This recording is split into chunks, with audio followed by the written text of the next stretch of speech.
episode of the Koop'd podcast, the podcast that has a tummy ache and is being very brave about it today. My name is Koopa, and every week, it's been a while since I've done one of these, can you tell? Anyway, my name's Koopa, guys. Every week I like to sit down with one of my friends, and we just kind of talk about what's going on in pop culture and what we're enjoying and how life is going. And I am very pleased to introduce my guest today. He is a commentator, as I am, on the competitive Pokemon circuit, and he had a birthday yesterday. Ladies and gentlemen, please give a warm Koop'd welcome to one Jeremy Jallen. Jeremy, good afternoon. How you doing today? Doing great. It's been a good birthday weekend, and I honestly enjoyed commentating with you for that Tournament of Doom. So I feel like we got good chemistry. So it'll be a fun podcast. Yeah, I agree. That was a lot of fun as well. You know, as I've grown in my repertoire as a commentator, comes new friends, and with new friends means new people to ask to be on a podcast with you. At various times throughout the week. But yeah, I had a lot of fun doing that. And I always love to start a new guest on a podcast by talking about how we first met each other, and you met me in a dinosaur costume in Halloween in Toronto. So that's always a fun one. Halloween's always a good time, it's when people can kind of get away with doing some fun, crazy stuff. So yeah, I was that was the weekend of Toronto regionals that just happened to fall on the weekend of Halloween. So I was like, well, I got this stupid dinosaur onesie that I wear every year. It's like a last second Halloween costume. So I was like, all right, cool. This will be fun. And then, lo and behold, just kind of ran into each other at the bar, and the rest is history. But yeah, it was a lot of fun. And then I got back to work that Monday, and I found out my coworker quit. So that was fun. Love just coming into that. More work for you, I guess. I love overtime, but my body didn't. But that's beside the fact. But yeah. So Jeremy, I'll start with how you doing. I know you did celebrate a birthday yesterday, so hopefully did you weren't out too late. You got home. You were home in a reasonable time.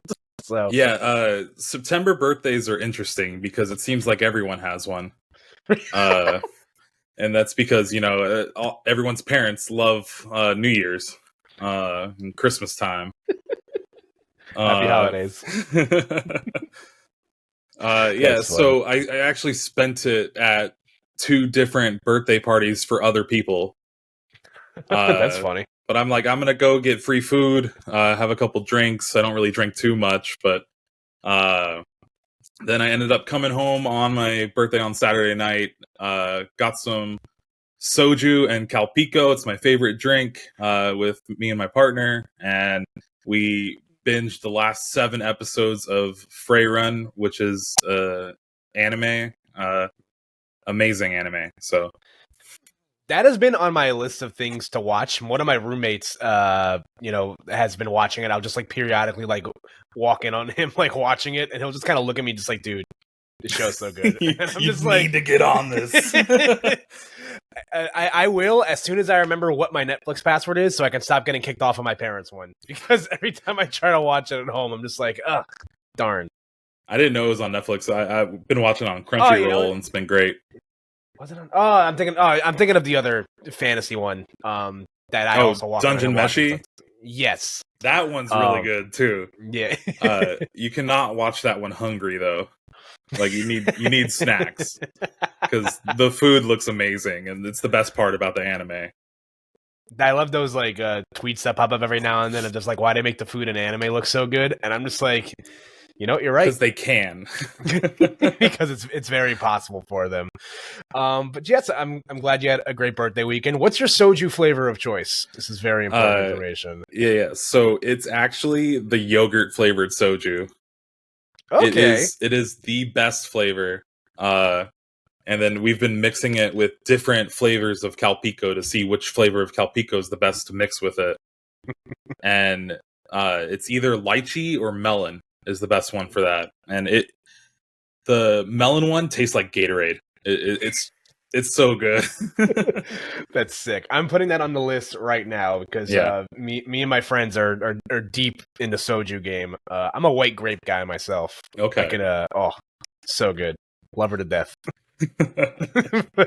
That's one of my favorites. But yeah, I'm glad to hear all of that. And so as I'm getting back into the swing of doing my show again. I said in the episode I did last week that the last time I did like an episode proper before that was when the Deadpool and Wolverine trailer came out, and that was back in February during the Super Bowl. So yeah, the movie's actually out now. Yeah, and it made $1 billion. Yeah. This little movie called Deadpool and Wolverine. But yeah, I figured I would use these next however many episodes with friends and people that I don't really get to get on very often, and just kind of talk about what everyone's what you've been watching, what you like to watch. And I have a very pointed question that I think only people in esports commentary will understand what I'm talking about.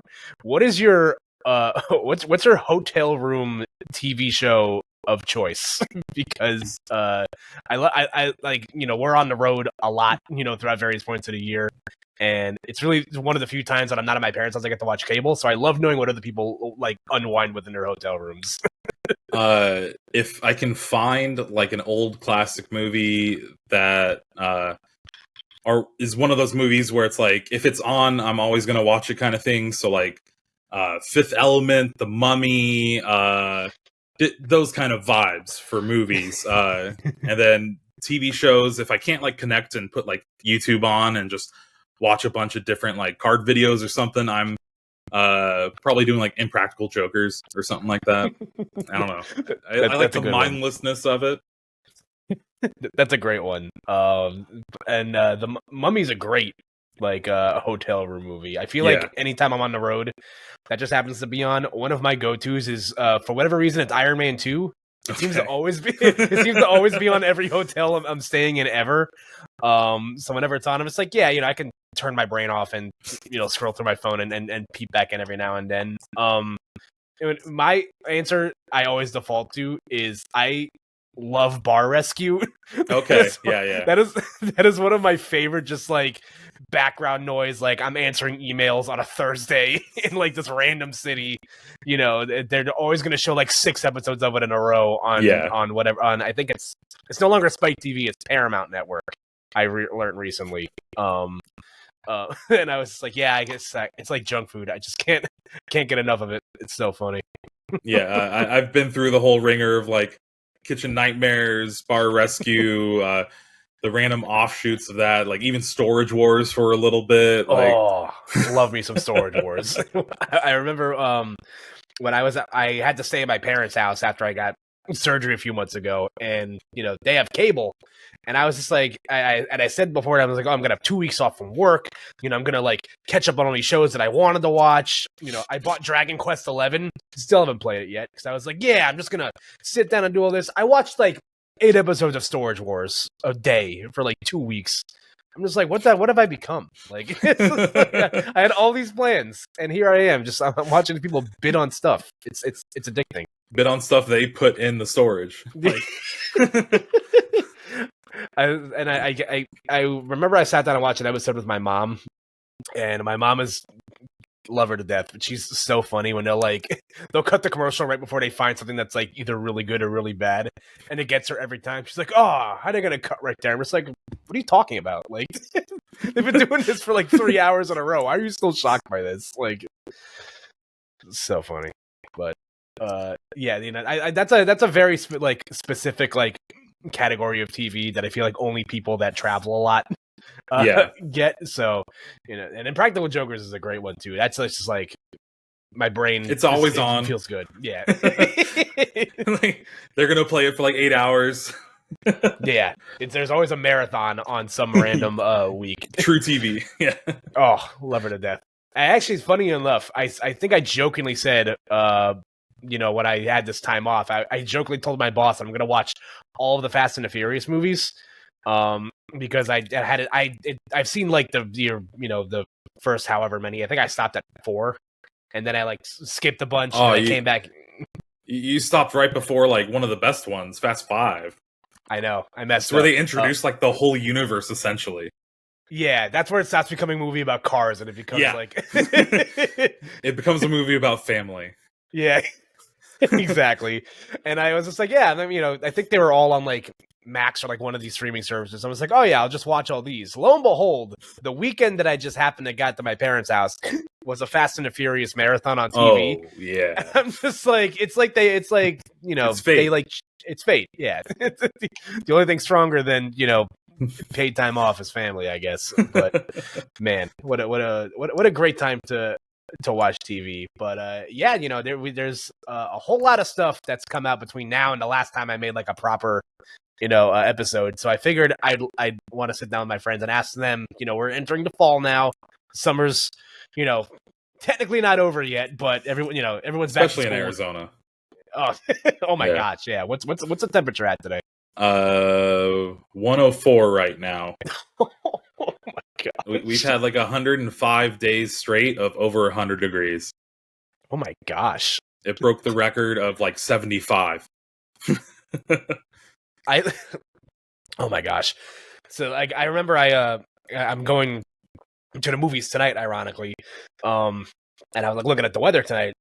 And I'm like, I can't believe we're in like the 60s already here on like the East Coast. It's just like, oh my gosh. Like to be in like, the first weekend of September and you're still the second weekend of September and you're still hitting like triple digits is insane. God bless you. That's a lot. It usually cools down at the end of October. Okay, that's good to know. Have you always lived in Arizona, or is that... born and raised here, 33 years now. So, all right, God bless it. Go Suns. Yeah, hopefully. I have a question for you, kind of on the same vein as the hotel show. What's your go-to airplane movie or show? This is a good one. My brain immediately meant it as one time I thought downloading Kill la Kill and watching it on an airplane was a good idea. Yeah. I learned very quickly that it wasn't. I think one of my favorites was I was flying back from Vegas after a bachelor party and I just like didn't have the cognizant ability to like comprehend anything for a few hours, and I saw on like the whatever their like cable package was, they were showing Criminal Minds. And that is one of my favorite TV shows. I'm just like, oh yeah. Put it on. I need to watch Matthew Gray Grubler or however you pronounce his name. I need that dopamine of bad things happening and getting fixed. Like yes. It doesn't happen too much in real life, so I can at least have it in TV. Yes. My favorite experience was flying to Japan for Worlds last year. I never saw any of the John Wick movies. So I watched all 4 of them. What's your take? How do you feel? The whole series is awesome. I feel like it ended really well. I think the 3rd one's probably the worst for me. Good stuff. 4th one is like tied for first, honestly, with I think the 2nd one, and then I think John Wick 2 is the best. Yeah, it's 2. So good. Yeah, I mean they're all 3, and then the 3rd one's kind of like a step below all of them. Yeah, no, they're just great. I love like a good mindless action movie. Yeah, it's one of my favorite things. And watching it like all in a row for the flight was great. I think I was dating someone at the time and they had like never seen like any of the Marvel movies. So like I think one of my one of my prerequisites was like, all right, I think I made some like blood agreement. It's like, okay, I'll watch whatever franchise you want to watch. I think it turned out to be the Twilight movies, which I think they got the raw end of the deal. I had to do that with my ex, and it was not really a fun time. Sorry for people that like it, but they were okay movies, but they're not what everyone makes them out to be. You know what's crazy? I knew like close to nothing about what Twilight was actually about. Me too. Yeah. So I'm just like, it's a vampire movie, like whatever. And then like I'm watching it, I'm just like, wait, this is what this is about? Yeah. Like, and then they play baseball. Yeah. It's like, what's going on here? Like, and then like I think my jaw the entirety of the 3rd movie was just on the floor. I'm just like, what is going on here? And she was like, yeah. And I'm just like, I don't have words to describe what I just witnessed. Like, what like, people paid money to go see this. It's insane. Yeah. What a time to be alive. But yeah, I think certain things like that on a binge are just, it's just very like eye-opening. Like, I think I had to describe I think it was we got to like the end of the Marvel movies, like between like Civil War and like Infinity War, and then I had to like explain in context to my partner at the time, and she was like, why does Chris Evans have a beard now? I'm just like, well, these movies took place like 4 or 5 years apart from each other. It was kind of a big deal, in 2019. And she was like, oh, okay. So I'm just like, you had to be there. It was great. So I feel the quality with the Marvel movies is also hyperinflated because of the environment that they kind of came out in. Like, you're not really going to get another like crowd like you did at a midnight showing for Endgame or something like that.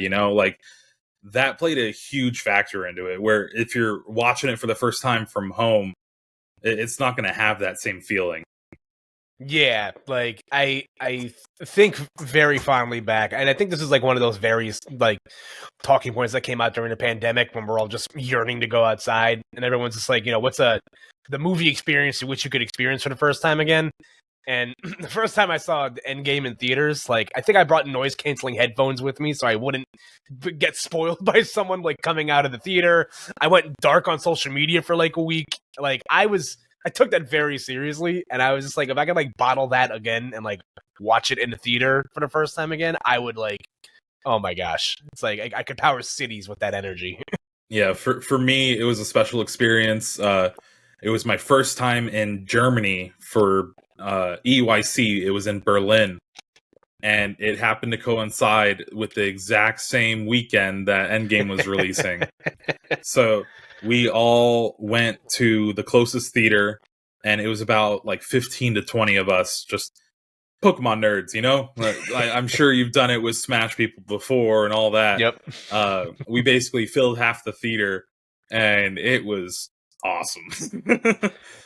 That's so funny because the weekend that Spider-Man No Way Home came out, I was going to be in Orlando for the Smash World Tour Championships, and I was talking to one of my friends, and he's like, dude, like, he's like, I don't think I can go the weekend cycle without seeing this movie. I think I'm going to get spoiled. And I'm like, I agree. Do you want to try to find a movie theater in Florida to go watch this in? And I think when the tickets dropped, me and him had like, I looked like my partner at the time walked into me. I looked like a psychopath. I had my laptop and her laptop and my phone open on 3 different websites trying to buy tickets.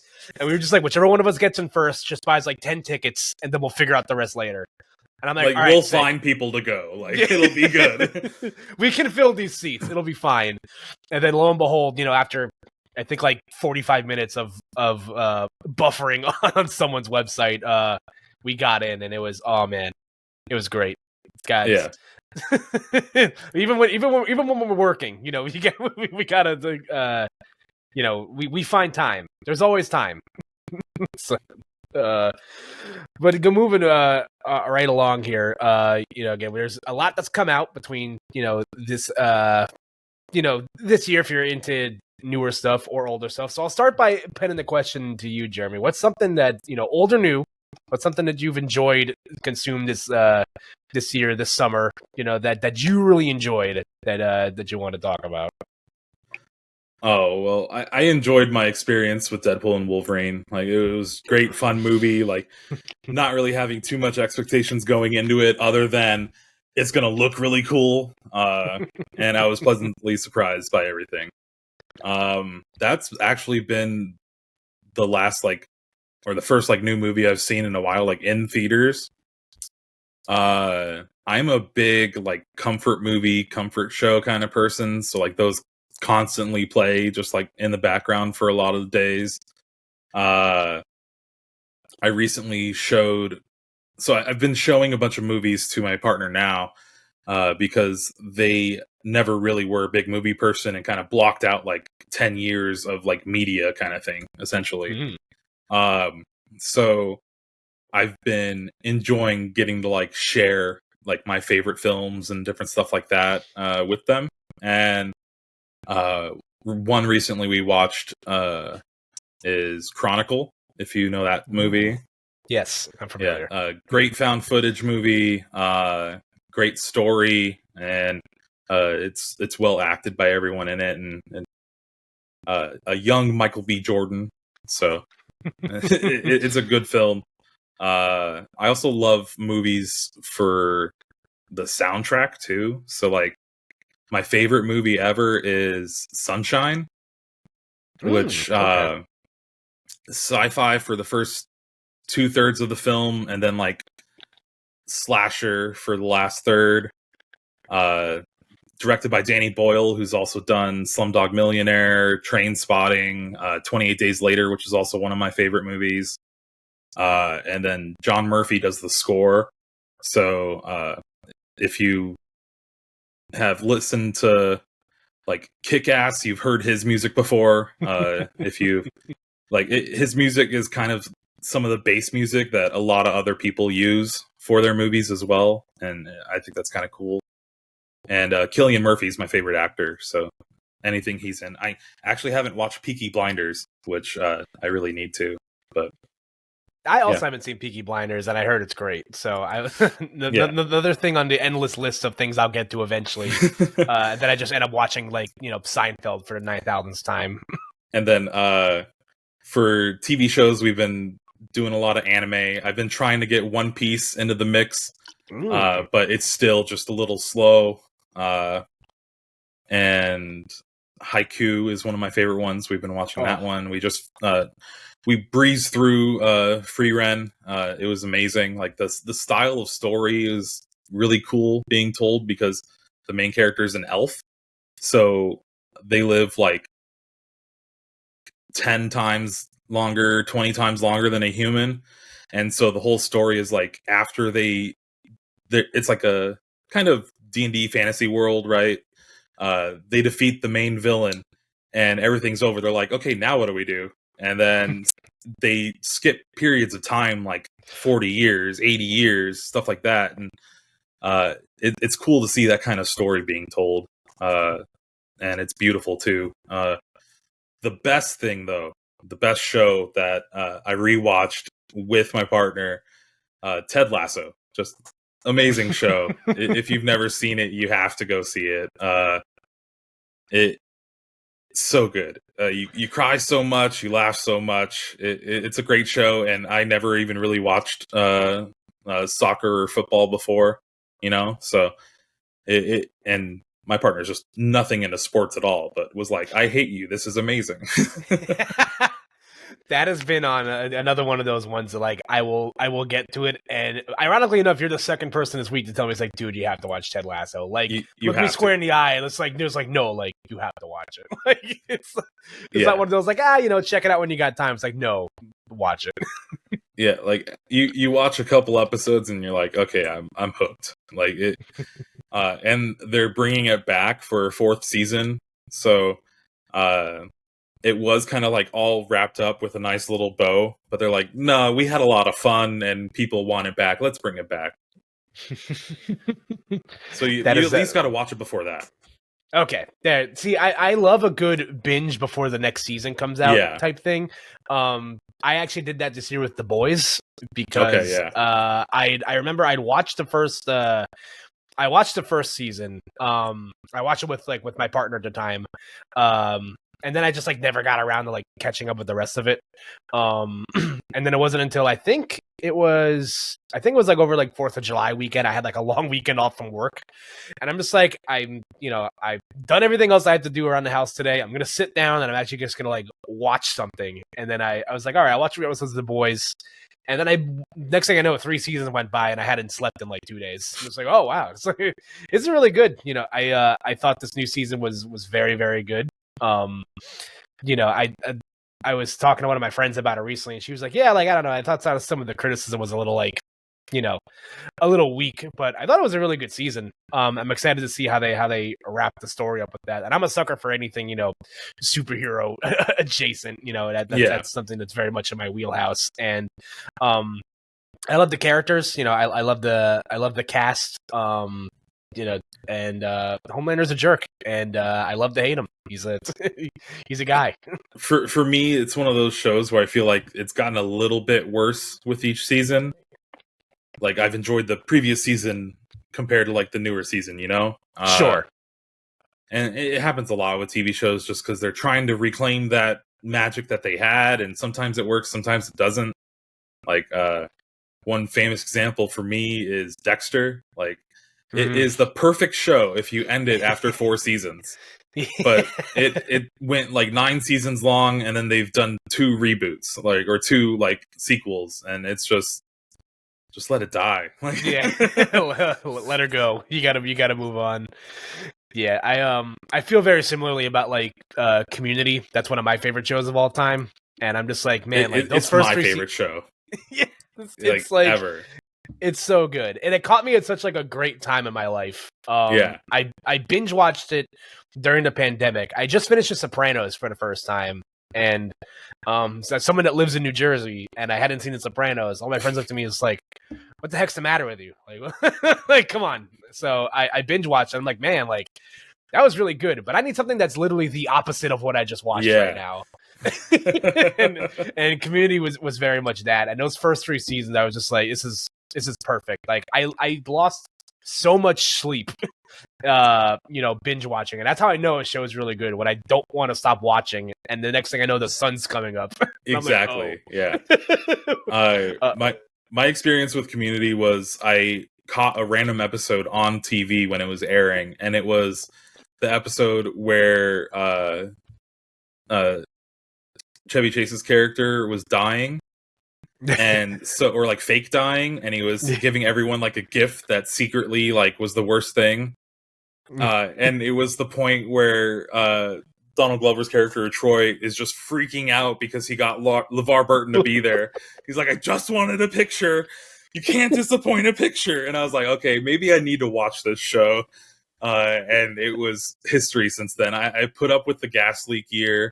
And when Dan Harmon came back, it was a little bit. But then once Troy left, the show kind of was declining. But it was still good in different aspects. It just wasn't really Community anymore to me.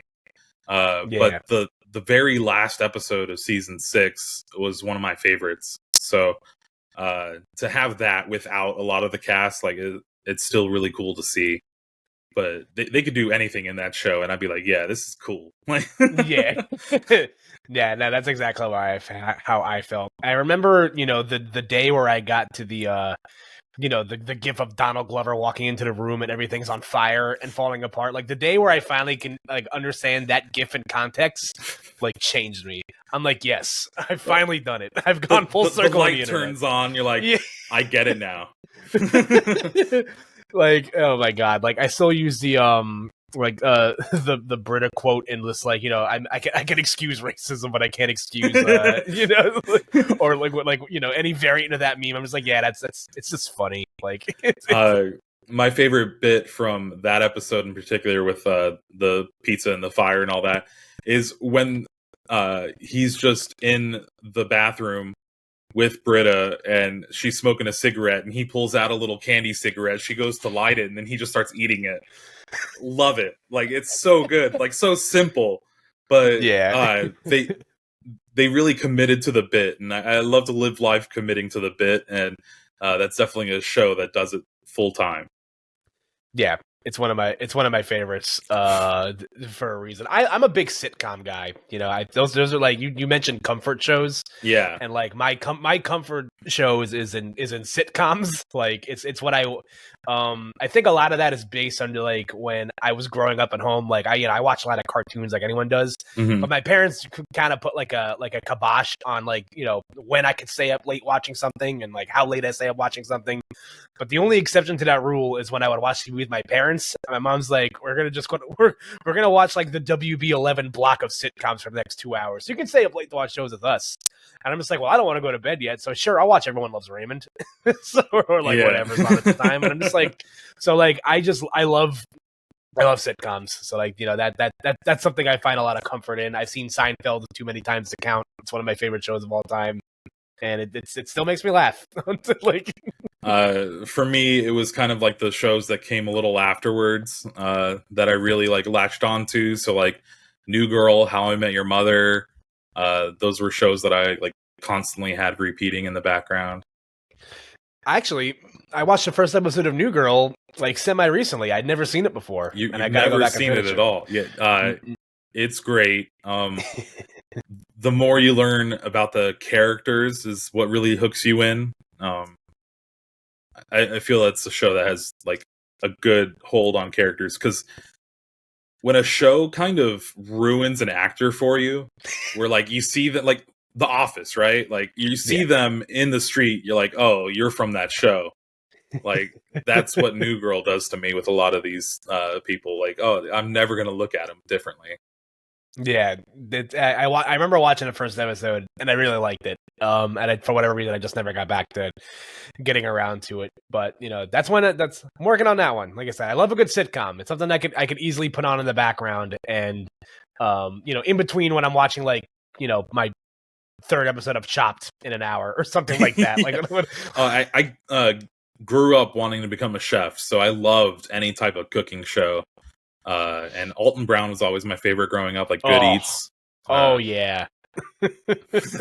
I remember, I think it was another period of time when I was at my parents' house, and my for context, I'd gotten, for the people at home that might not know, I got gastric bypass surgery, and I can't eat anything. So I'm at my parents' house, and my mom came by, and she's like, "You watch a lot of cooking shows?" And I'm like, "Yeah." And she's like, "Aren't you kind of just like torturing yourself right now?" And I'm just like, "Not now, Mom. They're making ice cream. There's 5 minutes left in the round. Like, do you mind?" Like, I understand what I'm doing to myself right now. They're doing it without sugar. Like, this is gonna be crazy. Like, this ice cream needs foam, Mom. There's not enough time left. Like, yeah. Like I remember I don't know what made me think of this, but like I think there was this one random episode of Good Eats I always go back to, and it's like I don't know if they ever made another episode like it, but Alton Brown is like narrating the episode from he's narrating himself, like what's going on throughout the episode. I think they're making like casseroles or something like that. Like that's like the whole gist of the episode. And I remember he made like a casserole out of like leftover Chinese food. And for whatever reason, as like when I watched that as a child, I'm just like, this broke my brain. I was just like, wait, you mean I could take leftovers and make other food with it? Like, hold the phone. That's crazy.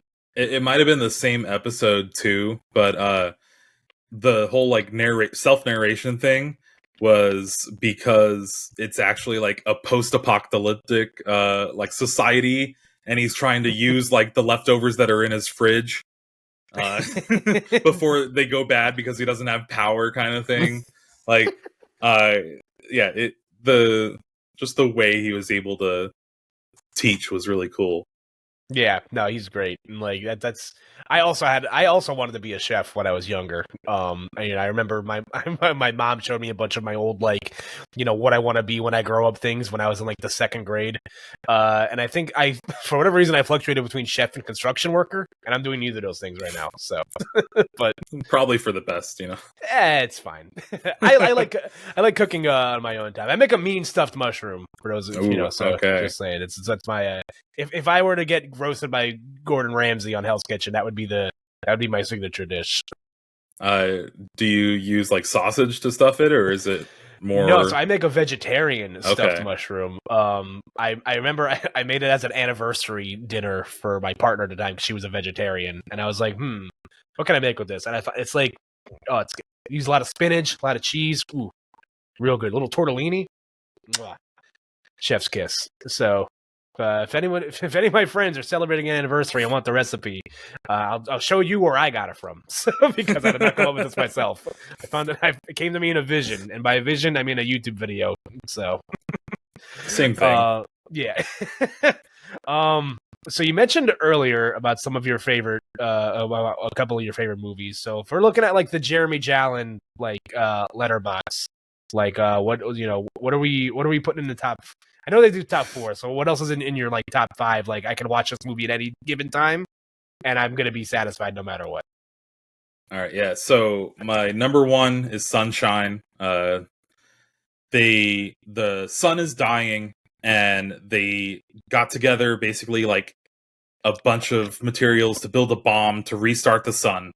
Sent them off. They didn't do it, never returned. So this is the second voyage, and they're like mid-voyage, and that's where it starts.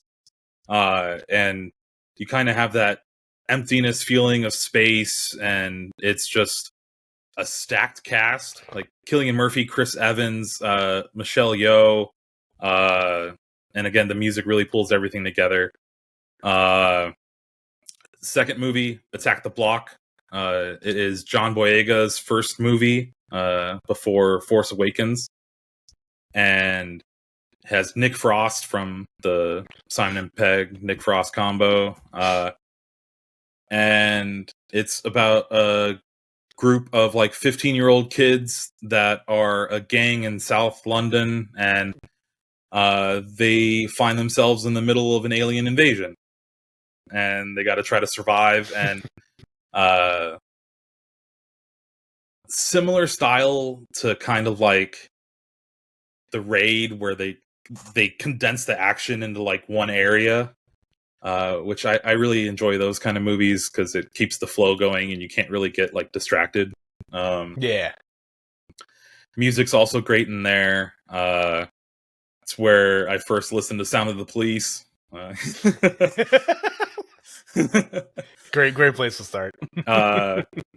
Next is Princess Mononoke.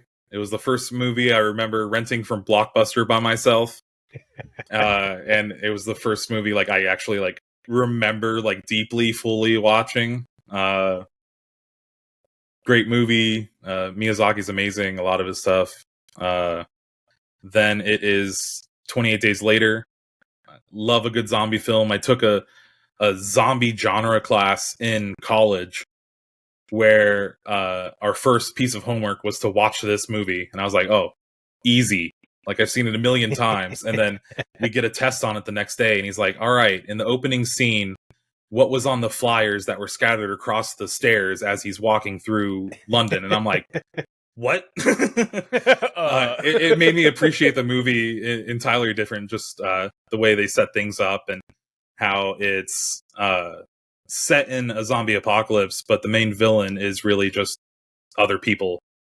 And those kind of like subversions are always good. Like a classic Romero zombie film's great, all that stuff, but there's not really much else. It's just all surface level. And it's all kind of like heavy for my top, but I throw in a good Hot Rod. Oh yeah. one of my favorite comedies ever. Like that's probably, if it's on, I'm never gonna turn off Hot Rod. You know, like if someone's playing a 24-hour marathon of just Hot Rod, I will be that one person watching. Endlessly quotable. I love all the Lonely Island guys. They did great. Yeah, it's one of those movies that I will never put down. And yeah, I tend to lean more sci-fi, kind of fantasy elements, stuff like that. I like Marvel movies and superhero movies. They're just never really in my top. My favorite like superhero movie is actually called Super, with Rainn Wilson. Oh yeah, and, yeah. Okay. Elliot Page. Yeah, yeah. And that one's really cool. It's dark humor, but it's just funny. And I love oh god, what's his name? Dr. Horrible's sing-along blog. Yes. Yeah. Because the guy who plays Captain Hammer, that's the name I'm forgetting. Yeah, I forget. Oh, Nathan Fillion. Yes. Oh, yeah. Okay. He's in Super as well for a little bit, and he plays like a Jesus superhero. It's really funny. Yeah, I love movies, so I love watching different styles. Like Chronicles up there for me. But like my favorite like Batman film is actually Batman Begins. Okay. Because again, I love Cillian Murphy. He did a great Scarecrow. Yeah. And I don't know, I guess I kind of was a little hipsterish, like, oh no, I don't like Dark Knight as much. Like the first one was much better. That's funny. Yeah, like I see our tastes very much line up. I was having this conversation with a friend recently because I think I saw some advertisement that I think they're re-releasing like the Lord of the Rings: The Two Towers in theaters again or something for I think that's the 20th anniversary or something. And one of my nerd red flags is that I'd never seen the Lord of the Rings movies. I'd only ever seen the first one, and I did it for a podcast episode with one of my friends. And like every person I've told this to looks at me like I just like, you know, like I'm some sort of like, you know, monster. And I'm just like, listen, hear me out. You know, I grew up in a household where, you know, my dad loved like sci-fi movies. You know, I'm in the same realm. I watch a lot of Star Wars. You know, I was more of a space and robots kid than I was like a you know, a dragons and magic kid. Yeah. You know, my favorite movie of all time is Back to the Future. Like, I love time travel. Like, and you know, any sort of movie where time travel is a concept. Like, I don't care how unrealistic or how many plot holes it makes. Like, I'm into it. You know, that's you know, a genre that I hold very close to my heart. You know, so have you seen Looper? Looper's on my list. That's actually one of the few I haven't seen yet. So I like the way they do time travel in that. Yeah, like like I like Time Cop, like Hot Tub Time Machine. Like it's just like all these like silly movies that don't make a lot of sense. You know, one of my favorites that I've seen in the last like few years. I love multiversal stuff when it's not Marvel multiversal stuff. Yeah. Like Everything Everywhere All at Once. Yeah. I saw that 4 times in theaters. 3 times in theaters for me, and then like 3 times at home. Oh, I remember that was a movie I went to go see by myself, actually, like for the first time I saw it, because like I wanted to really be like absorbed in it. And then so there was a Cinemark that was like, you know, down the street from where I lived at the time, and I bought like a ticket on a whim for like $5 for like a 10:30 showing. I was the only person in the theater, I'm pretty sure. And I was just like, oh my god, this movie changed my life. You know, that was one of the, and I took every person I knew to see that movie. I was just like, I will see this movie a million times. Like, please let me show you this. Like, one of my love languages is showing the people I love the things that I think that they'll like. And it's just like, you know, hey, listen to this band. I think you might like them. Or like, hey, I think you're going to really like this movie. And that was when I saw it a bunch of times in the theaters, you know, back when theaters were starting to reopen up again. But yeah, sci-fi is just fun. You know, I think another I've been diving into some like other genres of stuff that I like. I'm a big fan of Big Brother is Watching, like concept stuff. Like I just watched one of my friends hadn't seen The Truman Show before, and that's one of my favorite movies ever. You know, I love the feeling of like someone's always watching. You know, that's there's something special about serious Jim Carrey, you know? Yeah. Like he's so good. And like those early, you know, Ace Ventura, the Ace Ventura movies, like all the comedy stuff he did. I watched a lot of Liar Liar growing up for some reason. Yeah. Like my sister owned that on VHS and I just watched it ad nauseum, you know, when she babysat me. Mine was a Rat Race. Like I have the menu for the DVD screen like burned into my brain because it just keeps repeating. Oh, that was me with The Lion King 1.5. Not The Lion King proper. The Lion King 1.5. Like I for whatever reason, like I think it was the summer of like, you know, whatever summer that movie came out. My parents were always like, all right, we're going to work. Go watch your movie. I'm just like, okay, bye. Like I have corn dogs in the fridge. I got Lion King in a DVD player. I'm chilling. I'll be fine. So yeah, lately I have been kind of pulled more towards fantasy because of my partner. Like they really loved Baldur's Gate 3, so I started trying that game out. And now I'm not really a video game person, right? Like I barely finish any Pokemon games if they're out, and like Pokemon's my life. I have sunk over 300 hours into Baldur's Gate 3, and because of that, I kind of learned more. Like I always watched D&D like on the outside, but never really played or anything like that. Like the most I was introduced to it was like Stranger Things. Right. And now since playing like a game that's really heavily inspired by D&D and all that stuff, and I know classes and different races and all that stuff, what they do, different spells. The D&D movie was really great to watch after knowing that from watching it without knowing it. Right. And that's been a movie that's kind of like a good bingeable movie. Like, oh, what should we put on in the background? Oh, just put on the D&D movie. It's fine. And then like Free Ren is very heavily that kind of like world and dungeon meshy again, like kind of knowing more of the kind of content and what they're dealing with as giving me a greater appreciation for it.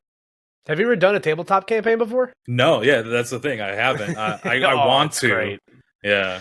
It's so much fun with the right group of people. I did a campaign for like a few years with my friends. It was like a seafaring campaign. It was like my first time ever doing it either. So I was like, I was like, I don't know what the heck I'm doing. There's a lot of information to absorb.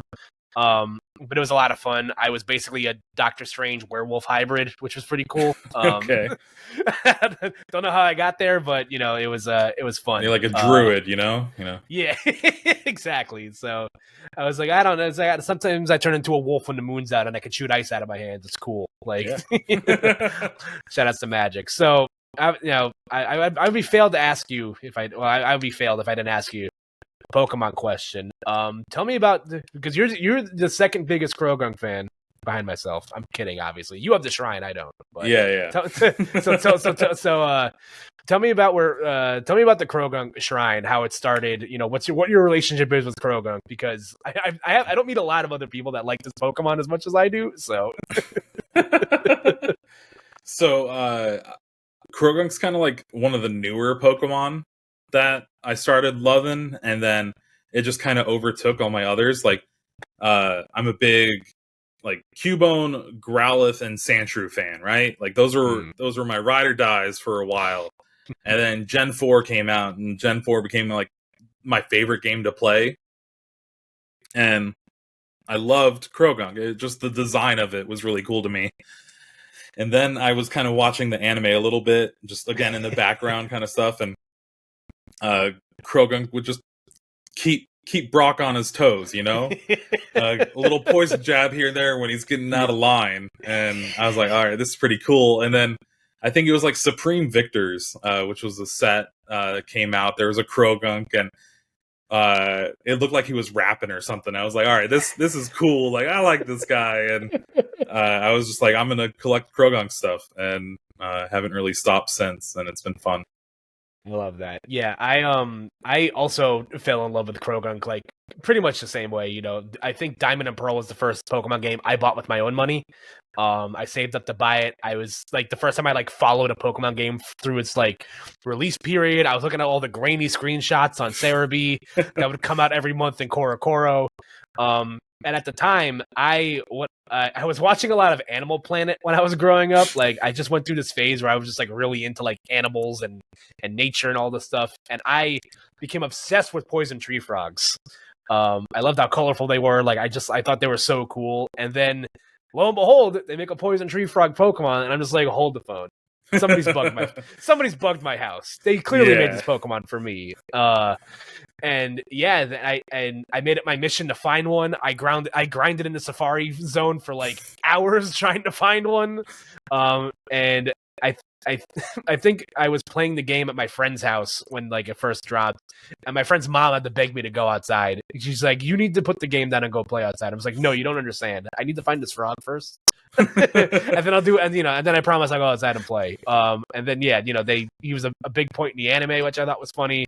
I think he was a big. I think I went down to shore one year, and he was like one of those like big like boardwalk like like prizes you can win at like one of like the water shooting games. I hope I still have that somewhere at my parents' house. I hope they didn't get rid of it on me, because that guy was cool. Yeah, frogs are awesome. I like Croagunk, I like Greninja. I think I just like frogs. I don't know. So yeah, it was pretty cool. And like the King Croagunk episode in the anime, where like they're everyone brought their Croagunks trying to figure out who's the best Croagunk. Yeah. Like you can't help but just smile at that, you know? Yeah, I think one of my favorites, I think I made it my Discord profile picture for a while. It was when it was during Pokemon Journeys. I think they did like a flash. They would show all like the different characters from different arcs of the anime. I think it was during the Championship Coronation series, and they showed Brock and Silent together because they had that one side episode where they ran into each other. And Croagunk was wearing a little like nurse's hat, and I thought that was so funny. I'm just like, oh, this is great. Like, this is my guy. Look, he's right there. He's helping. Yeah. He's so so I think I made that my Discord profile picture for a while. But what's the best Croagunk card? Is it the one that you mentioned earlier? Or I don't know. There's Pop Series 8 Croagunk that got a promo that's kind of a shattered foil. Ooh. And that's been one of my favorites. Thankfully, I've been lucky enough to get a few Croagunks signed from the artists at different regionals and stuff. That's so sick. There was Raichu that was really playable that like you could paralyze on evolution. And the Raichu's like running away from a Croagunk in the background. And that was like winner card for a small tournament. So like I got a first place one of those that's signed. But my grail actually is Tropical Wind. It was like the world's promo for 2008, and it's just a bunch of Pokemon lounging on the beach, and you got Croagunk on a like lounge chair, just taking in the sun, you know? God, I love that so much. Listen, we need more Croagunk enthusiasts in the world. Like, Yeah. I love all like the squirrely weird Pokemon. Like, like those are some of like one of my favorite Pokemon right now is Ice Cube. Love him. Yeah, he's so funny. He's just like me. He has anxiety. Like it's hilarious. One of my friends for my birthday last year, they got me the I think it was, I forget what set it was. I want to say it was Paldea Evolved, like the one with like the SAR where he has his head stuck in the fridge. Yeah, like I got one of those in Japanese. That's been one of my favorites. I have a little Croagunk, a little Ice Cube page in my in one of my binders. He's just like, penguins are cool. You know, I like in the game where he doesn't have the ice block face. They don't separate no ice in the no ice face, so it just says noise face. Yeah. Like I've always found that hilarious. Like, it's like, more love for like the underrepresented Pokemon. We need more of those guys. Yeah, I usually tend to love more basics rather than their evolutions and stuff. Yes. And I love like Bonsly. Like that little guy is great. And up until recently, he only had one card in the Pokemon TCG, like ever. That's right. Now there's two of them. You know, they don't really like their new baby Pokemon too much, but no, like Alolan Diglett and Alolan Dugtrio, such a great line. Like I already was a fan of Diglett in the first place, but like the little whiskers up right there, like it's so funny.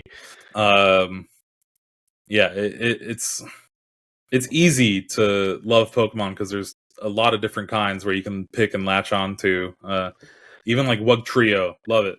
Yeah, he's hilarious. Wiglet, yeah, he's so funny. It's funny you mentioned Bonsly because I remember one of my earliest memories with Pokemon was, I forget what the event was, but they were doing like a nationwide tour in like 2005 or something like that. I remember I was in grade school.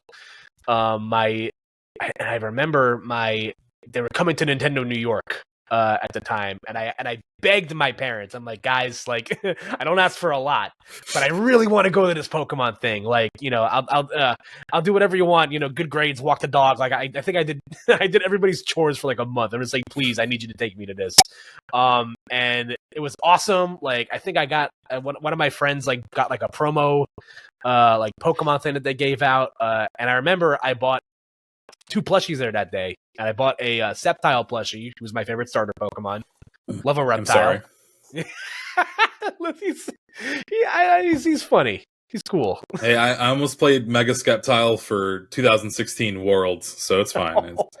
It was a mistake if I did, and it was still a mistake I didn't because I went 3/3 drop anyway. But Listen, all I'm saying is, they've been, they gave us the pseudo reprint of the Lightning Delta Mewtwo. All I'm saying is whenever we get that Psychic Terror type Sceptile EX in like I did 2 enjoy years, playing that. Yeah, yeah, I'm there, man. I'm there on the first floor. But yeah, I got a plushie of him, and I got a Bonsly plushie.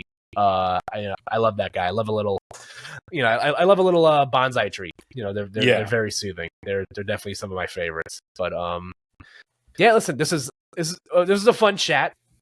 Jeremy, thank you so much for joining me this week. And I think it's fun. We talk about various different medias for our works, but I think it's fun to get to know the other side of us. We're not all just cardboard and frame data. Yeah, we didn't even get to music or anything like that. Like that's a whole different thing. What are you listening to right now? Anything good right now? What you like? So I've been loving Bill Murray's new album. If you've ever heard of him, he's a former band member of Attack Attack, which was an old emo band. He's been doing some pretty interesting stuff. And my favorite band's Enter Shikari, so I'm ride or die them for 20 years now, basically. And yeah, I don't listen to too much rap and all that stuff or country, but I pretty much listen to everything else. There you go. Yeah. One of my favorites right now is one of my favorite bands is Lawrence, the band. Okay. They're a brother sister combo. Like one of my favorite. Like I'm a big fan of horns. I listen to a lot of ska, which is like depending on who you talk to is either a good thing or a bad thing. But well, there's a lot of jazz elements in Bill Murray's stuff lately. Ooh. So I got to give that a listen to. But yeah, Lawrence is they're a brother sister band combo based out of New York. They do a lot of like soul jazz influences in their band. They're going on tour. I unfortunately was not able to buy tickets for when they're going to be at Radio City in a couple of weeks, which made me very sad. But their new album is really good. If you're into like jazz fusion stuff, they play with a live 8-piece band. Nice.